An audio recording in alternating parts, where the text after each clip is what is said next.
പട്ടിയെ കൊണ്ട് വലിയ ശല്യായില്ല. ഓ ദേ പട്ടി മാറി പൂച്ച. ഓ ഇതുങ്ങളെ കൊണ്ടൊക്കെ വലിയ തൊന്തരവാണല്ലോ ദൈവമേ. ഇവിടുത്തെ ഒരു കാര്യം നോക്കാൻ ആരുമില്ല. ഒരു വേലക്കാരി നിർത്തടി എന്ന് പറയാൻ തുടങ്ങിട്ട് എത്ര കാലായി. അതെങ്ങനാ? എനിക്കൊരു ഭാര്യയുണ്ട്, ഒരു ഭൂതന. അവക്ക് ഭയങ്കര സംശയ. എന്നാ ഇവിടുത്തെ കാര്യങ്ങൾ അവള് നോക്കി ചെയ്യുവോ? അതുമില്ല. കറിയാച്ചാ, രാവിലെ എന്താ പ്രശ്നം? ഒന്നും പറയണ്ടടാ, ഇവിടുത്തെ കാര്യങ്ങൾ നോക്കാൻ ഒരാളുമില്ലെന്നേ.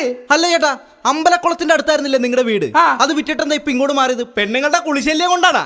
അതുകൊണ്ടൊന്നും അല്ലടോ. പിന്നെ പഴയ പോലെ കണ്ണു പിടിക്കണില്ലാന്നേ. അല്ല ചേട്ടൻ ഇന്നലെ ചേട്ടന്റെ ഭാര്യയായിട്ട് സ്കൂട്ടറിന് പോയപ്പോ ഒരുത്തിന് ഓടി വന്നിട്ട്